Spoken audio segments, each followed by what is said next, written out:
Salut tout le monde, on est parti donc cet après-midi pour une vidéo qui concerne le tirage au sort des quarts de finale de la Ligue des Champions, ainsi que le tirage au sort aussi de l'Europa League. En ce qui concerne l'Europa Conference League, le tirage au sort n'a toujours pas eu lieu, il aura lieu un petit peu plus tard dans l'après-midi, donc on va se concentrer aujourd'hui sur la Ligue des Champions et l'Europa League. Pour rappel les amis, il n'y a plus aucun club français engagé en Ligue des Champions. On aura la présence de l'Olympique Lyonnais en Europa League, donc on regardera ça dans quelques instants. En ce qui concerne donc la Ligue des Champions, on a des affiches tout de même assez sympas. Manchester City face à l'Atlético Madrid, le remake aussi de la demi-finale de la saison passée entre les Blues de Chelsea et le Real Madrid. Et puis dans l'autre partie de tableau, le Benfica face à Liverpool et Villarreal face au Bayern Munich. On a tout de même encore une fois l'impression qu'il y a une partie de tableau qui est plus avantageuse que l'autre, évidemment. Hein. Les favoris de cette compétition, je pense que avant le tirage au sort, ils souhaitaient tomber sur le Benfica et Villarreal, qui sont deux équipes qui, voilà, sur le papier, semblent avoir quand même moins de qualité que les autres équipes qui sont présentes, moins d'expérience aussi, ça c'est un fait, c'est indéniable. Donc le bon tirage pour Liverpool et le bon tirage aussi pour le Bayern Munich, hein, qui vont affronter des équipes voilà, qui sont vraiment réputées pour être plus faibles, pour être aussi des équipes assez défensives. On l'a vu sur les tours précédents avec des matchs fermés pour le Benfica, notamment du côté de l'Ajax, une défense solide. Et puis pour Villarreal, hein, c'était un peu la même chose du côté de la Juventus. Après voilà, le football nous réserve des surprises, ça sera des oppositions de style entre Liverpool et le Benfica, la même chose entre le Bayern et Villarreal. Mais on ne va pas se mentir, hein, les amis, évidemment que le Bayern est favori face à Villarreal et évidemment que Liverpool est favori face au Benfica Lisbonne. En ce qui concerne donc l'autre partie de tableau, ça semble être quand même des matchs un petit peu plus équilibrés. Manchester City face à l'Atlético Madrid.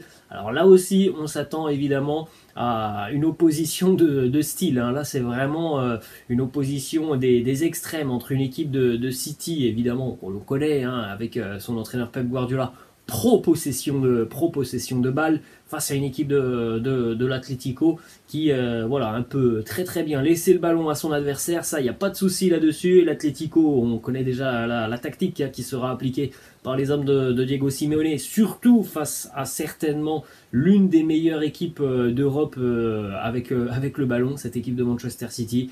On sait très bien que l'Atlético va souffrir, hein, sur cette double confrontation, mais pourtant, même si on donne Manchester City favori, on sait aussi que cette équipe de l'Atlético, elle est tellement réputée pour savoir souffrir qu'on ne serait pas surpris au final de voir les Colchoneros embêter vraiment cette équipe de City.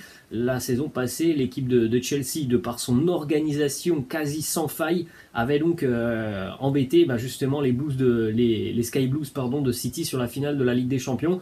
Donc là, évidemment, c'est sur 2 matchs pour l'Atlético Madrid, mais on connaît vraiment cette équipe et on sait aussi, hein, que Diego Simeone est capable, voilà, de nous faire, hein, encore une fois une tactique de nouveau très défensive qui peut évidemment gêner le Manchester City de Pep Guardiola. Mais voilà les amis, tout de même avantage évidemment à Manchester City sur cette double confrontation, hein, qui sera véritablement une opposition de style entre une équipe joueuse et qui a un collectif très bien huilé et une équipe de l'Atlético qui accepte volontairement de souffrir pour aussi savoir piquer, notamment sur certaines phases de contre-attaque.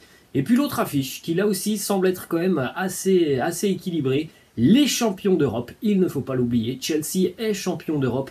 Les Blues de Chelsea qui vont affronter le Real Madrid.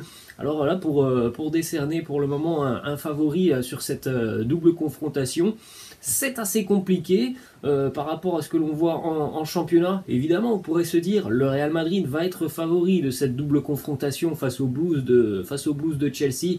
Mais rappelez-vous les amis, ça ne date même pas d'il y a un an. C'était la demi-finale de la Ligue des Champions entre le Real et les Blues de Chelsea. Certainement que beaucoup de personnes voyaient Le Real éliminait les Blues la saison passée et c'est tout l'inverse qui s'était passé. Le Real avait eu énormément de difficultés face à la formation de Thomas Tuchel que l'on sait là aussi très bien organisé, très solidaire, des lignes vraiment compactes, un bloc défensif hyper sérieux avec des joueurs expérimentés, de la qualité aussi de la jeunesse.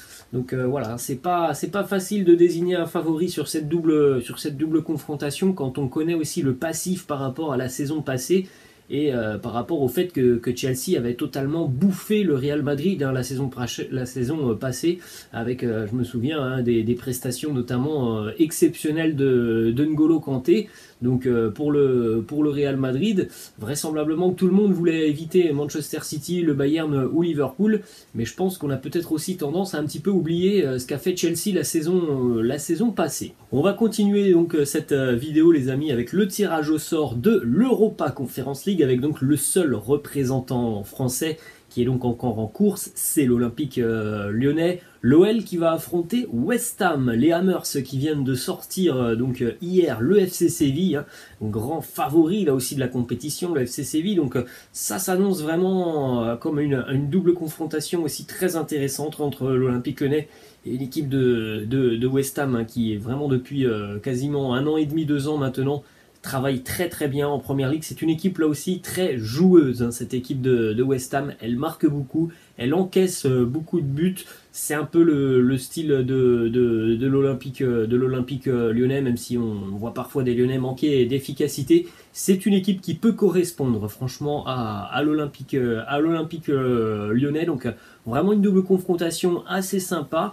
Pour la petite information aussi, en cas de qualification de l'Olympique lyonnais, l'OL pourrait retrouver le FC Barcelone puisque les Catalans vont affronter l'Eintracht Francfort en cas de qualif des deux. Donc on pourrait avoir un match une double confrontation entre l'OL et le Barça. Ça serait assez sympa évidemment à suivre. On aura aussi donc deux autres affiches, le RB Leipzig face à l'Atalanta Bergame, deux équipes très expérimenté ces dernières saisons en Champions League. Et puis on aura une autre affiche véritablement avec deux équipes Europa League. Ce sont deux équipes que l'on voit rarement depuis quelques années en Ligue des Champions.